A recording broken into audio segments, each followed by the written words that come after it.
say the hardest thing for me is just being patient with myself. Like, none of us are like at a place where we just radiate peace and joy all the time. Of course, we're human, right? And but being just aware of that, I think, is what I'm saying. What are the principles of a free space? How do you maybe first in a physical sense, a space like paradigm, and maybe we can use that as our example, and then we can go broader into the general principles of how to create a free space in any circumstance or any conversation. So what are some things that come to mind just off the bat? Yeah, thanks, Jacob. And by the way, thanks for asking me to do this. It's how to create a free space for me is like been fascinating for years. In fact, I consider it one of the most important studies of my life. Is how to create a space that allows for freedom, for growth, especially the space for inviting the growth of the human soul. That has been super important to me throughout my life. So thanks for asking for that. It was really nice. So one thing I observe, if I can just kind of start a little bit big, is the things Yeah. that pertain, like the things that are most important to people, the things that you would put in that, Plato's the true, the good, the beautiful, the most powerful things, the universal ends that everyone desires, right? Peace, joy, love, growth, beauty, freedom, forgiveness. All of these things are not forcible. Like, they cannot be coerced. Like, I can't make another person be happy or, grow, or I can't even make myself be happy. I can put a smile on like a lot of people do, right? But that actually in the end will make me sick. It's not forcible. So it's just interesting to me that all of these things that we feel like are the most important things and the most powerful things in our lives are not forcible things. It's like it's against the law of heaven. You have, you have all of these things that people want, but don't know how to get to, and they can't force it. So what do you do with that? Right. And the thing that you do with that, in my view, is you create a space that invites it.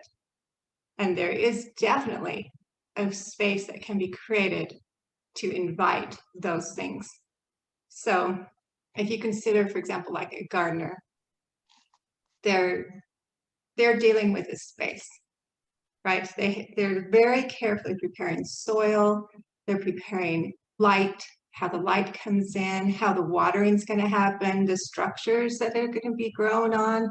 They have all these things that they're considering, the gardener does. But in the end, the gardener puts that seed in the soil and stands back. They wait. Cannot force the seed to grow. For the seed to grow, it has to itself swell up with water, break out of its shell, has to reach up, grow toward the light. It has to overcome all kinds of obstacles and, ward off enemies until it finally can bear fruit. That's the process. And it's messy, it's not a cut and dry thing for a plant. And the gardener knows this. The gardener knows his place. He's not over there like trying to force up the stalk, trying to pull up the roots. It's like, no, he's waiting. He's allowing for that growth.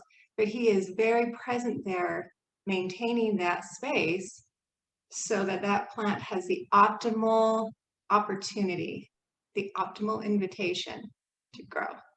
And that's very much how I see creating space for the growth of soul. So like in Paradigm, we have a sign, we created a sign that we put in the mentor's break room that says, we facilitate the growth of the soul. And that statement for me, it acknowledges two things at once. It's like on the one side, there is a boundary there. We cannot force the growth. And there's also an opportunity there. We can create a space to allow for that and to invite it, to invite it, to draw it out, which, as you know, that's what education means, to draw forth, right? Unlike how we think of it, which is to push on. So that's kind of in a nutshell, how I think of that space. If it's just talking about space, like start with the structure. So here I have a cup.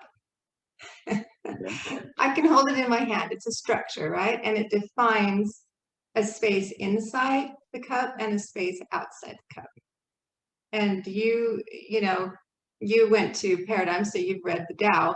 In the Tao Te Ching, Lao Tzu talks about the importance of the inner space of the pitcher, the water pitcher, right? He's saying it's not that the physical structure isn't important, it does the definition, it does the defining.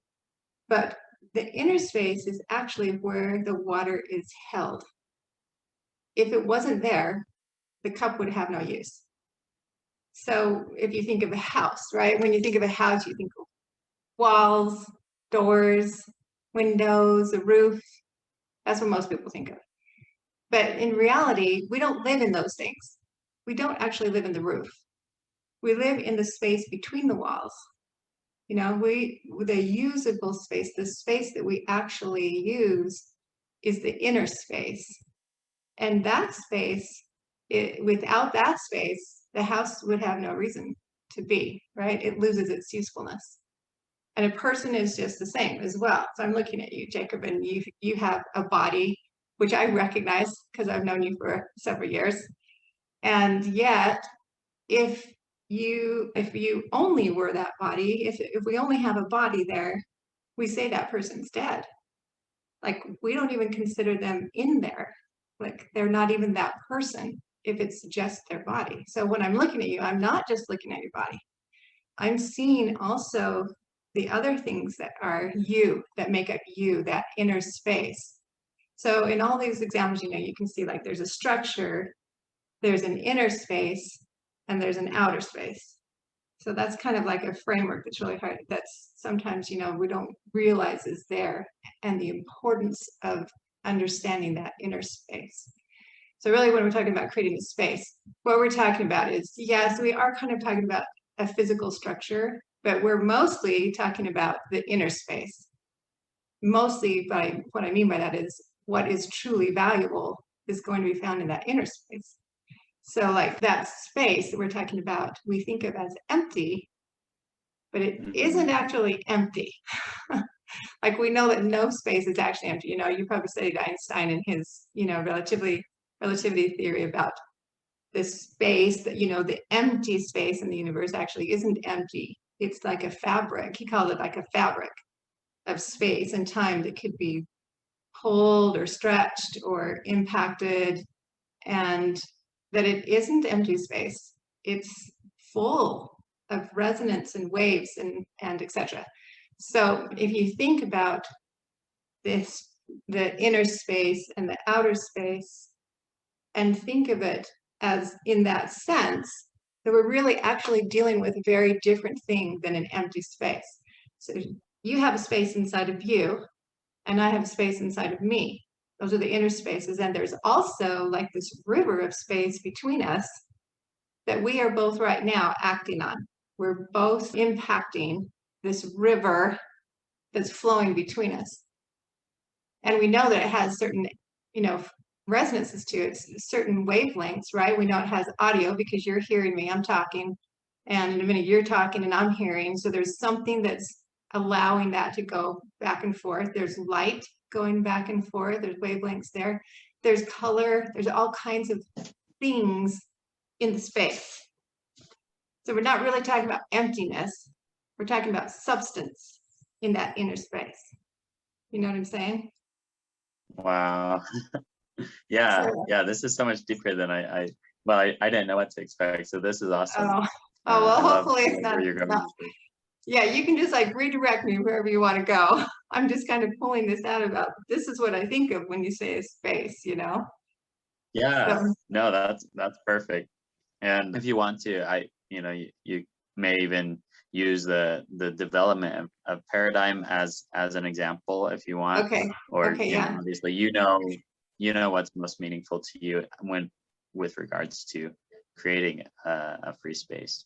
Okay. Yeah, it's actually easier for me to think of it in a bigger sense and then come down to paradigm, if that's okay. Anyway, so thinking about like the inner space in you and the inner space in me, and the river.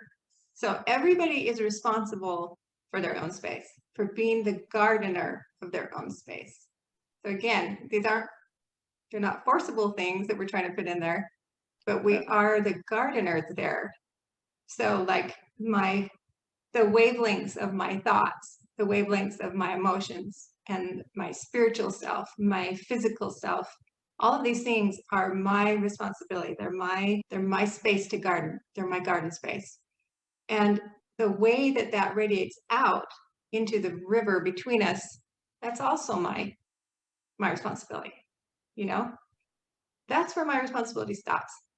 I can't actually decide how you're going to receive anything that I say, how you're going to be, how you're going to interpret, and etc. So it's a really important boundary to remember when creating a space, is this boundary of where I end and you begin, and taking responsibility for my space, and you taking responsibility for yours. So like, that if mom ain't happy, ain't nobody happy saying. Yeah. Yeah, it's because like, it's not just the mother, but like the parents are the gardener of that bigger space in the home. They cultivate the culture and the wavelengths that are happening within that home. They're the gardener there. If you're talking about a mentor in a school, that mentor is responsible for the culture of that bigger space as well. That's part of their responsibility. So, learning how to define where those stewardships are is important in a lot of applications in life, in a lot of different areas. So we use this skill constantly, all of us. We use this skill of reading the space all the time. For example, you can probably recall a time where somebody walked in the room and before they ever said a word, you immediately thought, I want to get to know that person. I'm interested, even I trust that person. Interestingly enough, trust is like, you can feel like you want to trust someone immediately or not. You can have the same experience. Somebody can walk in and you can immediately say, I think I'm going to leave the room now. Those are things that we do. We don't consciously think about it most of the time, but we actually read energy very, very often. And it's a subconscious thing. So bringing that into awareness is really one of the biggest principles of creating the space. Bringing into awareness the reading of that space. You can do this when you walk into a group.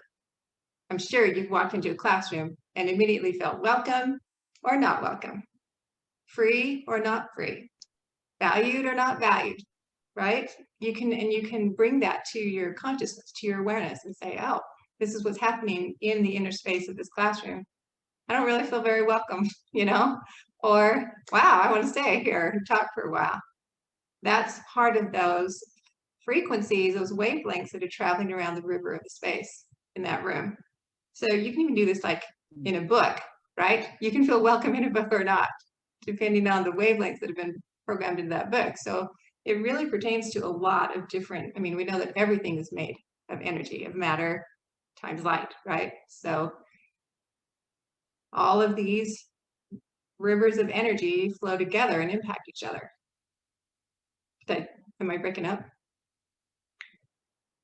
Can you still hear me? Yes. I can hear you okay, and the connection's good right now. Okay, so like just summing up, those principles are like, the first one is learning to become aware of, listening to, learning from, and maintaining our own inner space. That's by far principle number one.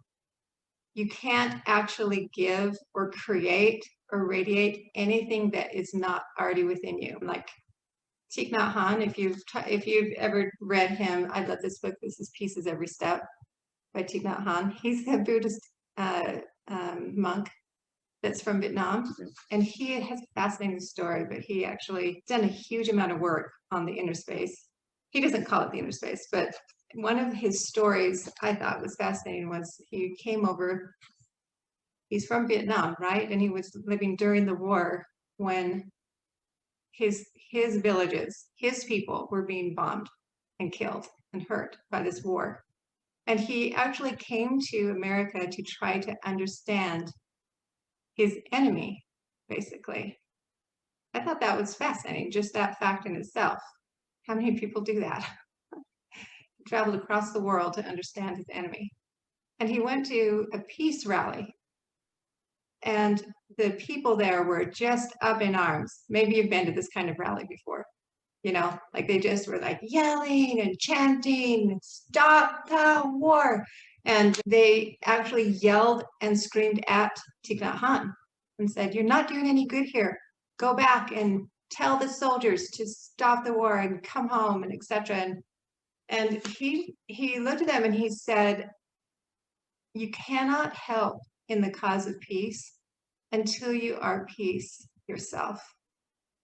And that image has stayed in my mind for a long time, the image of people who really want peace, but who are filled with war.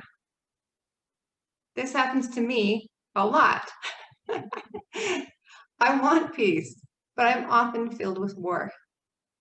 And I cannot give or create or radiate what is not already within me. So a lot of times I have to stop and work on my own space and bring peace into it so I can create a space of peace. So that's the first principle, is you can only give what's inside of you. So becoming aware of your own inner space and your own gardener. Okay, and then secondly, like respecting that boundary of growth. We can't grow for someone else. And respecting that agency is crucial, because that principle applies across the board with growth. Growth requires agency and choice. So we can respect that. And creating all of these things probably require a bigger discussion. I mean, that's a whole discussion, right, by itself. And so is this one, like radiating the worldview of valuing people as people instead of objects. That's a huge discussion that needs its own place. And then consciously maintaining the river in the room, like consciously maintaining that river and being aware of it. So like bringing it back to paradigm now is kind of where you were going. When we started, we knew, like the first founders, like we knew basically what we wanted it to look like. And we knew the feelings and the wavelengths we wanted to be flowing around. We did not know how to make that happen, right? Because you can't make it happen. You have to invite it. And, Oh, wow. and one of the things that we did is we really went through several iterations on hiring. For example, when we were hiring, we said, what are we looking for? Well, of course, we want somebody who, I guess, knows their subject. That's pretty much all that most schools are interested in. Does this person know their subject? That's not all that we were interested in. In fact, we weren't really concerned about what degree they had or how much experience they had until later, because later we realized we didn't want them to have a ton of experience in the wrong direction. It really made it hard. So what we came to is, like, in the interviews, we were looking for light and for love and for connection. Those three. Those are three things that if you don't know how to read the inner space, you really don't know how to hire at that school. So it was interesting. It was an interesting exercise trying to put onto a form, a piece of paper, how to read light, love, and connection in a person. You know, what questions do you ask to bring that out? You know, how do you invite that? How do you draw that forth from a person? And how, you know, being able to assess, is that person going to be able, do they have that in them to bring forth into the classroom, to radiate out into the classroom? So it changed everything that we did in the school. That's what I'm saying. Learning how to work with this inner space and what we're talking about. It changed everything we did, from hiring to how we set up the physical space. You remember we did the round tables, right? Instead of the desks in rows. That has everything to do with inviting the growth of the soul instead of pushing something on another person. the way we did mentors instead of teachers. That imagery is super important. A teacher in our minds usually is a person delivering information, and the student's job is to regurgitate that information. That's not growth. A mentor is the image that we were talking about of a gardener maintaining a space of invitation for those causal agents to grow within, to invite the growth of that causal agent. So like the principles we're talking about are applicable, again, in many, many different areas, actually in every area that I can think of. But within the school, this is what they looked like. So we talked a lot about the inner space with the mentors. We talked a lot about giving only what, you can only give what you have within you. So tend the growth of your own soul. And we did it with them. Like we read the books with them. We had the discussions with them because we wanted to have, this is what we want you to do with the classroom. And we were very conscious about the river between the mentors, like whatever that space is between the leadership of that organization, that is what the entire space will become. Without exception, those things will radiate into the entire whole.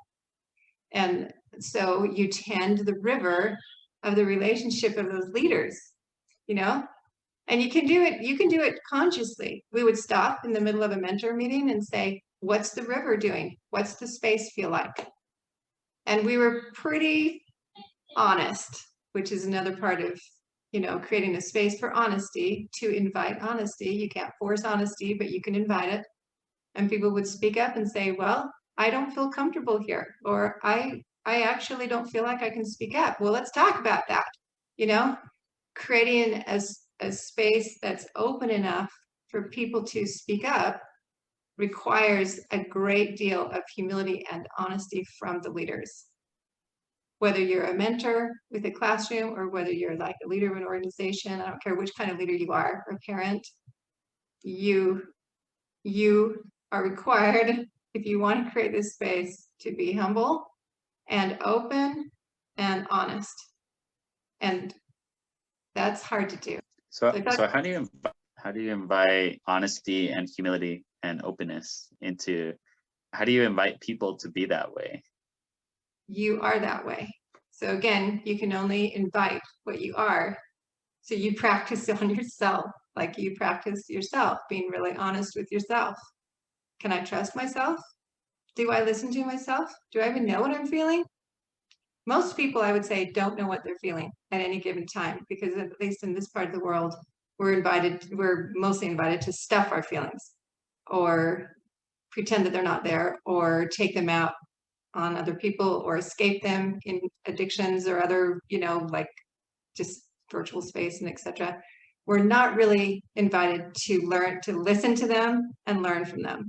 So you practice on yourself. Start really becoming aware. What do I feel?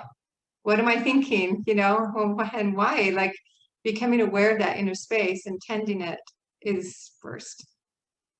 And then actually naturally, you will draw people who want that same thing. You being, in that space with that honesty radiating out from you will draw that from other people as well. There's also other things you can do. You can, like we did a lot of Anatomy of Peace, right? Or other books or works that show how we think about people. And really, this is a huge discussion. How the worldview of how we think about people, how we value people and ourselves, is like the most crucial question in the world, in my view, is who am I? How we answer that, I mean, extended, that's who are we, right? How we answer that question actually decides all the other decisions. So that's a huge discussion, but you can also put that into the space. So we did that with Anatomy of Peace. We did it with the Tao, the different tools to bring in how we see people and how we value people. And that really changes the inner space of a group tremendously.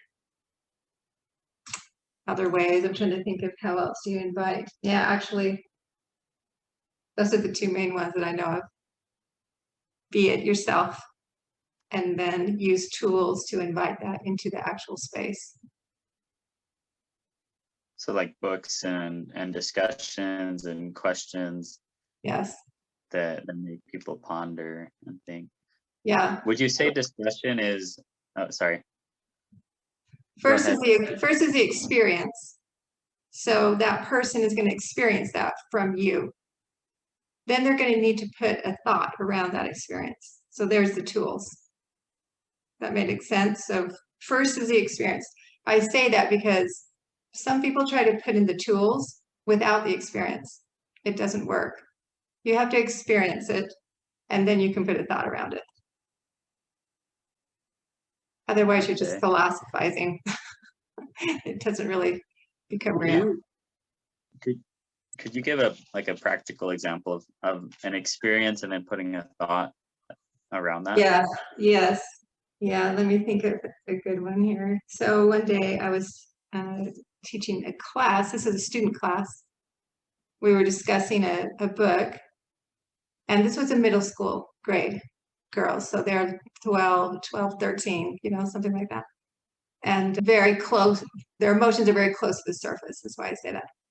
I love teaching that age because they are often more honest about how they feel, etc. And we were talking about beauty, which is an important thing for a girls' class. This was an all-girl class. When you're a girl and you're 13 and 12, beauty is a really crucial topic.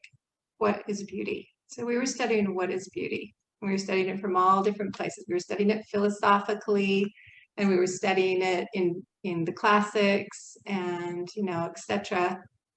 And they were writing essays on beauty.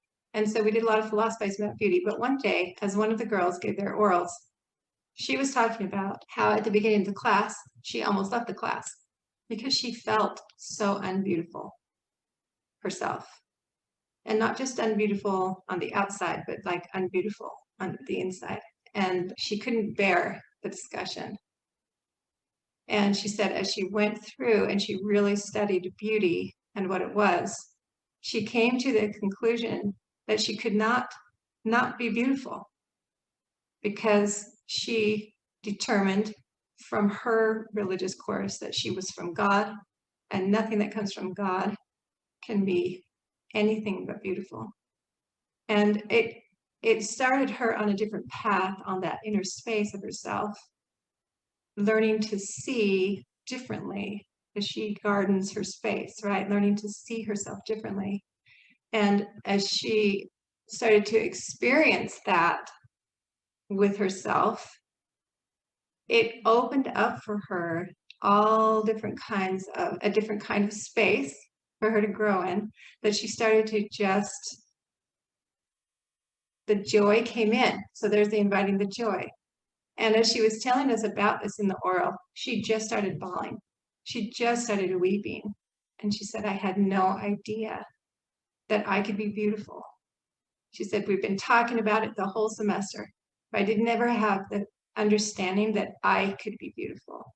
And that experience is what changed everything for her. It wasn't talking about all the discussion that everyone had said, although that could kind of put it into motion, right? It was the actual experience with herself and with God that allowed her to understand and comprehend what beauty was.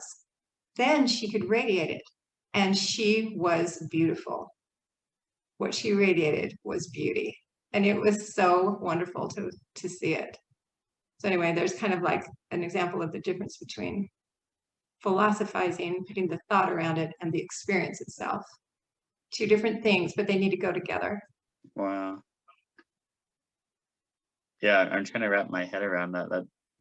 I mean, I think in terms of processes, oftentimes. So how would you kind of summarize that process that she went through? It can actually go either way. Typically, I would say the experience comes first, but I guess that's not always true, because like there's a lot of times where you have an experience and then you refer back in your mind to something that you've understood before, and you can put a thought around it. So I guess it can go either way. And for her in that instance, we were talking about all of that, but it made her feel very uncomfortable without the experience. She wanted to push it away. And with the experience, she wanted to bring it in. It allowed her to bring it in and invite it. So I guess it can actually work either way as a process. But unless you have both, you can get stuck. If you just have the experience, but you don't comprehend it, you can kind of get lost with it. And it can kind of get lost inside you. You don't know how to interpret, you don't have a place to put it. Or, so you can kind of get lost on that side. Or like if it's just philosophizing, you can kind of get stuck out there where you talk and talk and talk about it, but you don't really understand or experience it. You don't really comprehend it, and you can't actually create it. Even though you're talking about it, can't actually create it. So those two really have to go together, I think, to create the space. So what I'm saying is you can have an experience and not be able to create it. You don't know what it is, or you can philosophize about something but not experience it, and you still can't create it. You have to have both. Like it has to be inside you, and you have to understand it well enough to be able to bring it forth. It's a big process and kind of messy. Thanks for elaborating on that. That really makes me think of how like a paradigm, it was all mental and philosophical and Yes. logical. I literally created a principle map of different truths and how they related, and lots of thinking about like the principles behind life. But it was only when I went and worked at a Boy Scout camp as a climbing instructor and got some real experience with people and things and actions and my effect on the world and the world's effect on me, then I was able to start to grow into that experiential space too. Yeah, exactly. That's a really good way to say it. And that is actually one of the most frustrating things we had about Paradigm. We knew that it was a very philosophical space, and we would much rather have made it more experiential. Like ideally, in my view, that would be like on a farm, and you would like half the time you would be experiencing with the earth, connecting with other people, connecting, having experiences. And then half the time you would be interpreting that, putting a thought around it. How do I think about things? It would be in fact, it was really interesting. If I can share this with you about Paradigm, we tried all different kinds of stuff. We tried all different kinds of ways, looking for the OLE, I think it's what we called it, the optimal learning experience, I think is what we said. And we were saying, what's the optimal way? What's the space of growth, right? And we tried everything. We tried, I don't know, a lot of different things, but like we wanted it to be interconnected. So we tried teaching all different kinds of subjects at once.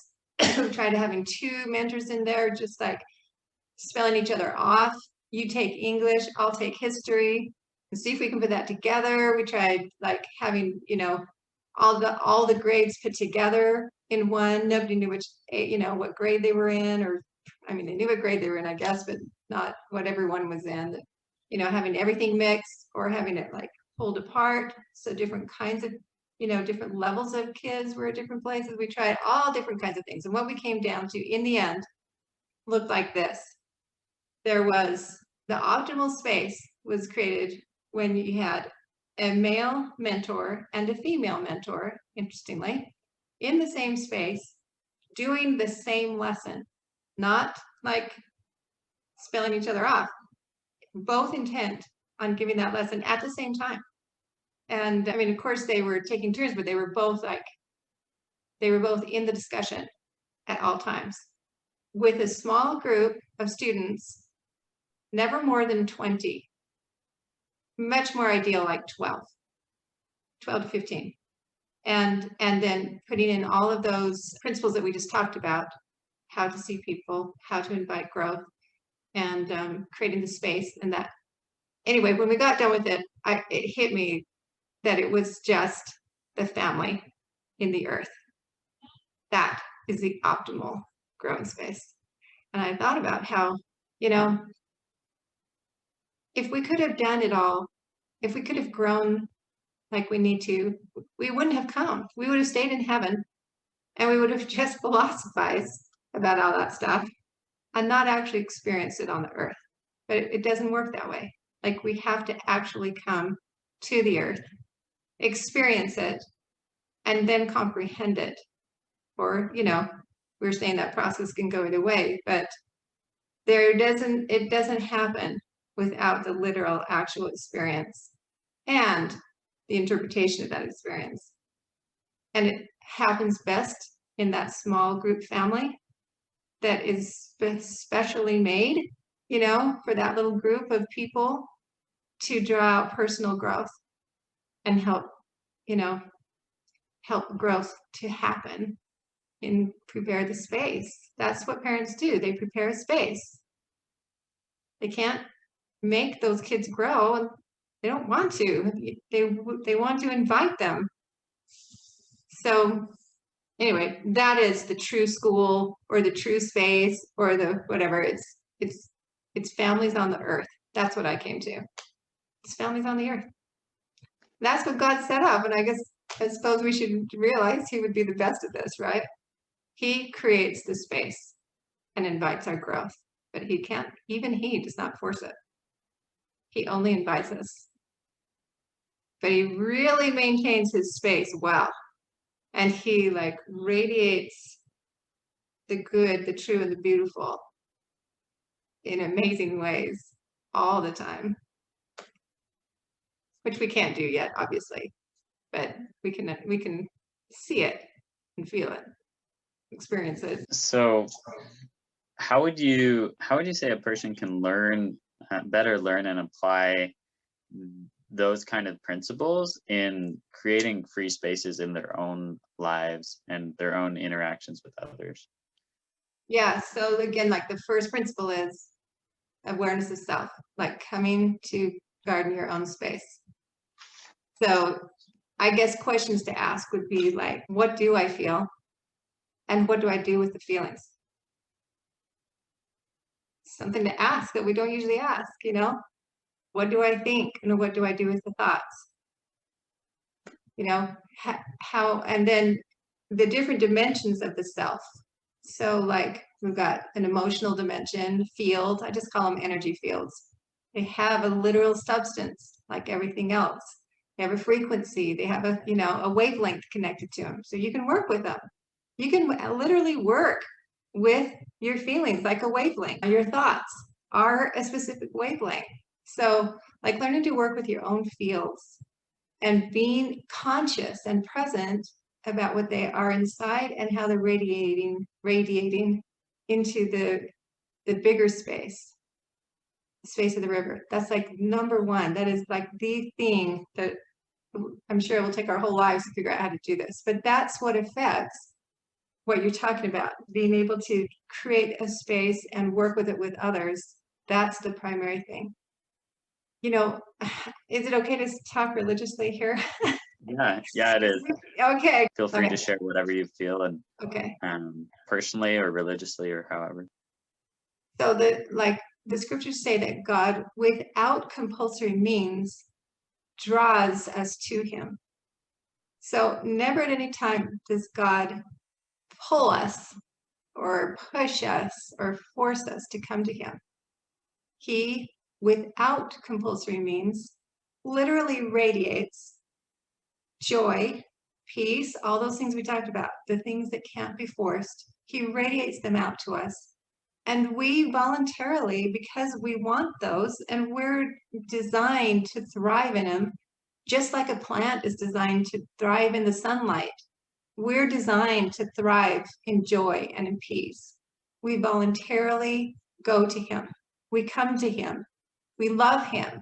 We pray to Him. We come to Him, not out of force, but out of love. It's voluntary. In fact, no one, in my view, will ever go to heaven because of force. You can't be forced into heaven. You can't even be dutified into heaven. Nobody's going to go to heaven because it's their duty. You can only go because of love. It's the law of heaven. Love is what draws us to God. That's why the first commandment is love God with your whole heart, mind, and strength. It's not for his sake. It's because that's what draws out our soul. That's what helps us become who we are, is when we are able to radiate that and come to him, you know? So anyway, I'm just saying God uses these same tools and these same laws, and he's very careful with them. Like, he will not force anyone to heaven. And he probably could, but he doesn't. We can't, but we try very often, you know? Like, I mean, if you think about the entire setup, well, especially the education system, but many organizations are set up to try to force things on people, to try to push and pull. The idea is that otherwise they won't do whatever is wanted for them to do, I guess. But that's not really how God works. So anyway, he prepares a space. That's what I observe. Wow. That what you're saying reminds me a lot of a talk I heard at, it was a BYU devotional by Liz Wiseman. Have you studied any of her work or heard of her? It's called The Power of Not Knowing. Oh. And she talks about how there's two kinds of leaders. There's multipliers and diminishers. And a multiplier leader, she said, defines opportunities and invites people to stretch towards them. And a diminisher leader kind of has this belief that no one's going to do it without me, and is kind of takes up the available space. And there's different kinds of diminishers, but the idea is that a diminisher limits the intelligence of others, whereas a multiplier is able to use all the intelligence of all other people and invite them to be able to have ideas and be creative and be free and express themselves. And that's something I thought about since starting these discussion meetings, is how can I be more like a multiplier leader? You know, how can I more invite people and take myself out of the picture a little bit more and make it more about their experiences, their insights, their ideas, you know? Any thoughts on that? How can we be more like multiplier leaders? Yeah, I actually feel really strongly about asking questions. So this experience that we're having right now is a little bit awkward for me, because it's like you're asking me questions and I'm answering them, but my preference is to be on the other side of this. I love to be the one to ask the questions. And so like I think that is one way to do what you're talking about, is to ask more questions, because by nature, a question invites people to think and come up with their own ideas, right? Yeah. So that's like, I really like that, questions as opposed to statements. And then it was interesting to me that you said not knowing. You didn't say what the not knowing was, but I feel like, and maybe you could expand on that a little bit, because that's interesting to me. Yeah. What is the not knowing? So she talked about kind of two different ideas in her talk. One was, you know, multiplier versus diminisher leaders. And then she went deep into the power of admitting what you don't know. And she actually said, maybe we can come, actually I have a quote. I keep a bunch of quotes. I don't have it over here, but she says, maybe we can come more from a place of inquiry and less from a place of certainty. Yeah. And ask more questions and invite people to use their own intelligence. So I guess that's kind of the connection, is admitting what you don't know. And she shared the example of Magic Johnson, who actually, no, that's kind of unrelated, but anyways, so that was a principle there. Yeah, I love that. And just the idea of, like we were talking about before, the honesty, like being honest, and takes a lot of courage.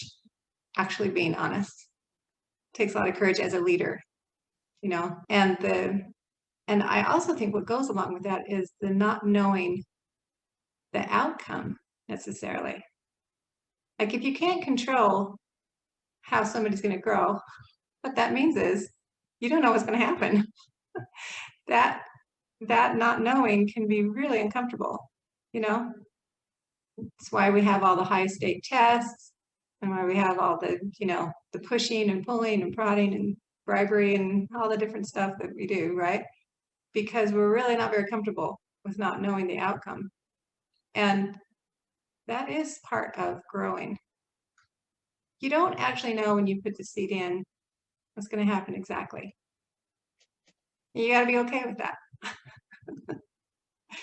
Like, you're not always in charge of the outcome. You can't control it. I actually planted a seed this morning. I put some toothpicks in an avocado seed this morning. You did? So that's cool. how that relates. Yeah, you don't know what's going to happen, right? You can't decide how that's going to come about, but you can invite it. You can put it in the water. You can put it in the sunshine and the soil, right? Can you hold on one second? I wanna grab a quote that I wrote down from that talk. Sure. And share that with you. Yeah. Oh well, I found the one I was referencing. It. She said, "Shift from a place of knowing, and operate from a place of inquiry," which is a word I don't know how to pronounce. Yeah, I love that. So I would like to ask you, if it's okay, Jacob. Do you have other questions, or is it okay to ask? No, I think you covered it really well. I mean, my mind was brought to the frontier, so I don't have anything more that I know how to ask about except to study more on this. Well, I would like to know, what are the things that either made you feel invited or not invited to grow while you were at Paradigm? Because your experience would have been very pertinent to what we're talking about. Yeah, I would say, I mean, like I mentioned the other day, the first thing that really impressed me and helped me feel invited was, well, I'm just thinking back to the day that I shadowed my sister, Alyssa. And in the math class, first thing I noticed is I felt the spirit there. I felt like it was a good, positive, wholesome space. I felt like it was a non-threatening environment.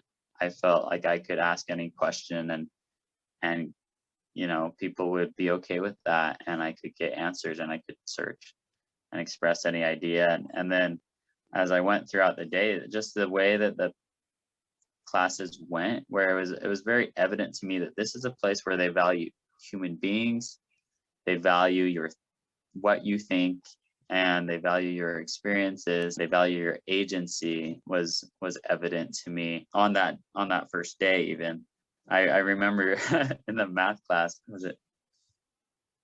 I don't remember his name, was it Mr. Gray or no, Mr. G? Mr. G, yeah, we call Mr. him G. Okay, yeah, we went out and played soccer. He said, "Quick, finish up your assignment so we can go play soccer outside."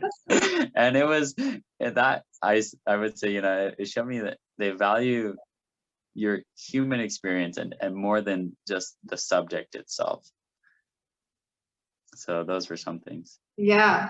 So just bringing out what you're saying, you were reading the inner space, like you were feeling the spirit, you were noticing, how you felt about agency, how does this place feel about it? You're doing a lot of reading on the inner space. So you actually brought with you in your inner space a very skilled reading capability, which not everyone brought, by the way, but that's really helpful in helping to radiate that out into the space. I remember one kid, I just loved him, but he was just sad. And I was excited about having him come because I felt like hopefully the inner space of the school would invite, some of that to alleviate, but it didn't. In fact, he came into my office and he just said, I can't be here. I have to leave. And I said, why? And he said, it's too happy. People are just happy everywhere. Everywhere I go, they're smiling. And I'm not there, And I said, if you stick around, maybe, it'll feel better. I don't know. I was just wishing that it could, but that was a really hard space for him to be in without having an inner space to match it. So this is what I mean by you will draw what's naturally in you. So like tending that inner space allows you to be able to create it and radiate it, which will draw the same toward you. And I really hoped he would come back. I don't know if he ever did, but it was stuck in my head that he didn't feel comfortable being happy yet. So he couldn't feel comfortable in a happy space. He had to have that inside, you know? So there's some flexibility in there. I did know several kids who came in not happy who did stay, and it was it was a place where the river could work through that with them, and they did become happy. But they either became happy or they left. It wasn't like a very good in between there, you know? Like, I mean, you could choose, but you weren't going to feel comfortable in a space that didn't match what's inside you. So it's just something to think about. Again, coming back to that first principle of I have to maintain my own space if I want to be able to create a space that invites. So anyway, yeah, just kind of commenting on you coming into that space, you had a skill already inside you that wanted that. So it's interesting, huh? Yeah, I mean, there's a lot to think about here. I think one of my biggest regrets, I guess I'll call it, leaving Paradigm, is that I would be leaving that space. And I didn't know if I would find a place like that anywhere else in the world. And I wanted to take it with me, you know? And you did. In many ways, I tried to, and I did. But my big question is, I mean, I see the world is hurting so much, and there's so much need to get down to things that are real. There's so much superficiality happening, and people are literally, I mean, not just, and you know all this, but people are literally disconnected from reality and from truth, and it's hurting them because they don't have any substance in their lives. And so one thing I'm working on with Marisa is, how do you say it? Marisa, right? Marisa, yeah. Marisa. Now I understand where that name comes from, because you served in Peru, didn't you? Yeah, is creating, how can we create discussions? How can we create conversations? And what I'm realizing with this Change the World Club idea as well, with interviewing people, doing a podcast, and also having weekly discussions, and then Marisa's idea to do an online forum, it's all about that same topic of how do we create discussions? And I think if we get really good at creating good discussions with good questions and creating that free space, then, you know, that's how we can do a lot of good in the world. Agreed. If we have that inside us. Yeah. Not just talking about it, but like inside the inner space. Then it'll radiate out. And you're right, like that is the way that I think people are helped to move into joy and into peace, is voluntarily coming to it, you know, being drawn to it. It's like we were talking about with God, right? Yeah. It just radiates that and invites.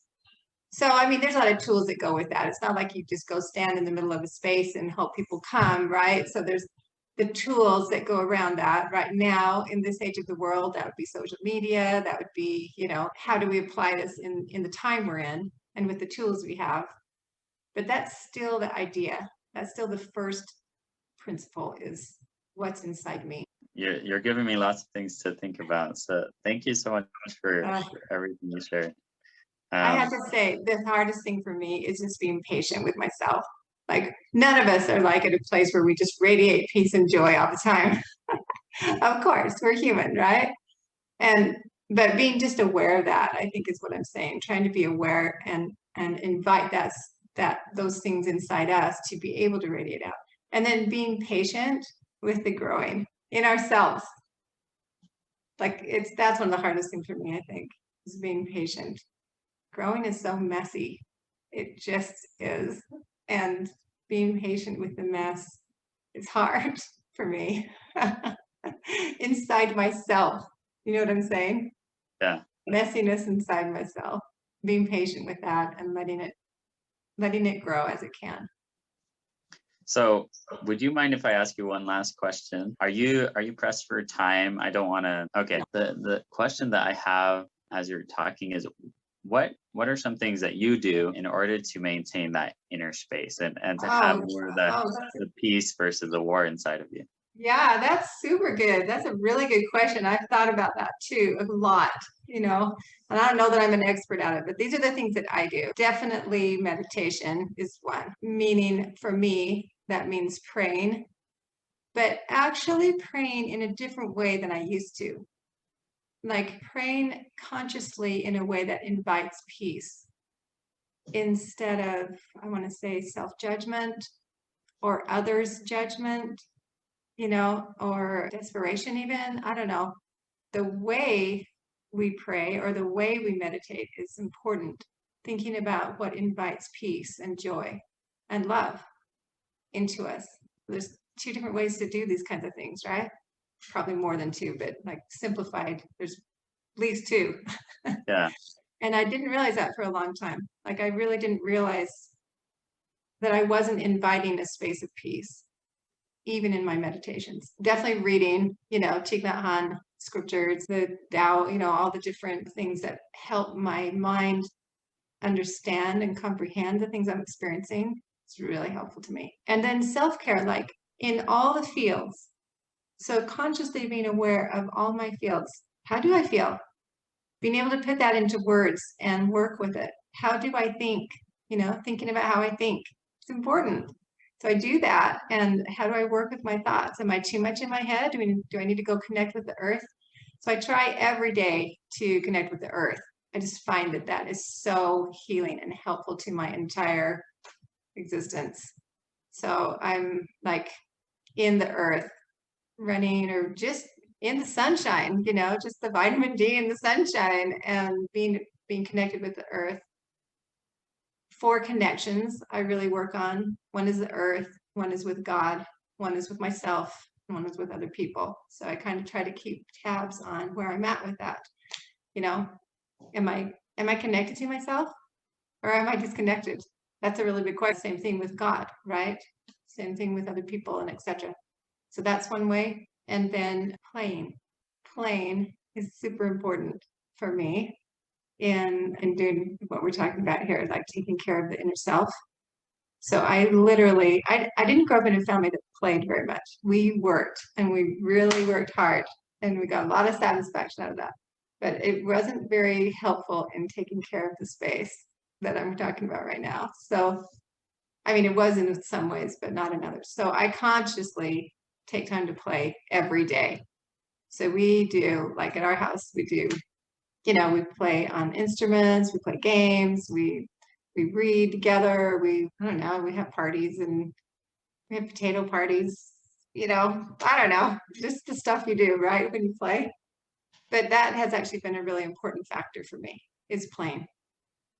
And the working comes easy for me. That's what I grew up on. So I think working is also important, like a steady, consistent, I don't know what you call work. I mean, I guess work is different for different people, but like a consistent study toward something is important to me. Like right now I'm studying space, like I have been for years. That's part of my work. I consider that part of my work is steadily growing toward something like that. And then, caring for my physical self, right? So just the same things, running and eating really well, so my body knows that I will take care of it and I care about it. I will nourish, caring for all the fields. So I guess if you narrowed it down, I would say caring for all the fields and being present there with them. Are you saying fields as in like a field of grain? Yes, but I'm talking about energy fields. So I'm talking about my physical energy field, my emotional energy field, my mental, my spiritual, my social, all my fields, caring for them and being present with them, that kind of thing. Yeah, what do you do? What do I do? Yeah, I think whenever I'm like not in a good place, like with regards to how I understand life, like you're saying, I really like how you said that, like reading books, reading scriptures helps you to be able to comprehend your experiences. And that just kind of gave me an epiphany that you're comparing your life to principles of truth and seeing how those principles apply in a way. Would you say that's Yes, accurate? absolutely. Yeah. Yeah. So the same thing, reading for years, I read constantly Emerson's essay, Self-Reliance. I read a quote from it in Mrs. Tolo's class, and I was like so amazed. And I looked for it and then I just remembered a phrase from that, and I found the essay and I read that constantly, highlighted it, for 2 years. And so reading scriptures, I really went deep into the scriptures on my mission, and listening to good music, artwork.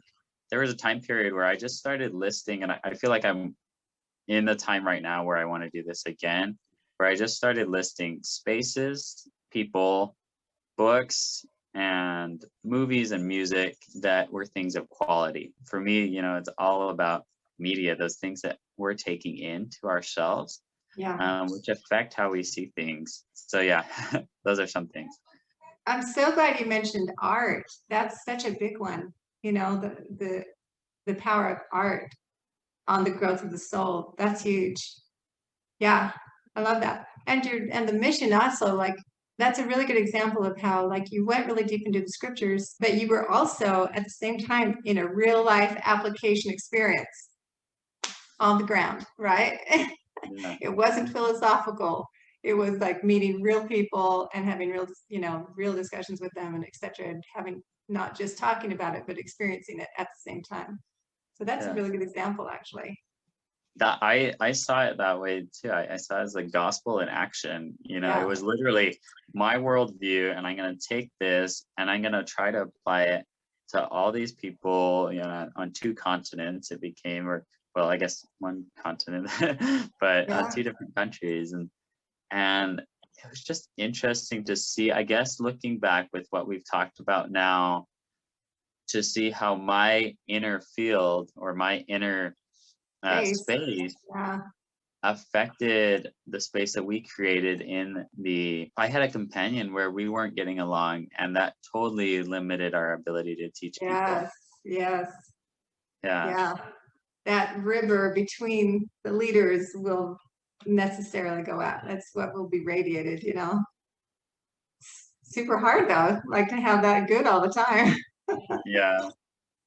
Oh my gosh. Wow. I wish this conversation could just go on forever. Well, in a way it will, right? Yes, in a way it will. To live and apply this. So before I turn that off, did you have any last thoughts or anything else that you'd like to share about what we talked about today? Well, I guess I could just sum up that the growth of the soul is the entire purpose of life, as I see it. That's what we're doing here. And if what we can do towards that is prepare a space, what could be more important to study than preparing a space for the growth of the soul? That's what life is made up of, in my view. Like, I don't see anything that could be more important. So thanks for caring about what's important. I guess that's what I'm saying, is I appreciate that opportunity to talk about that. Wow. Thank you so much. Yeah, appreciate it. Thank you, Jacob.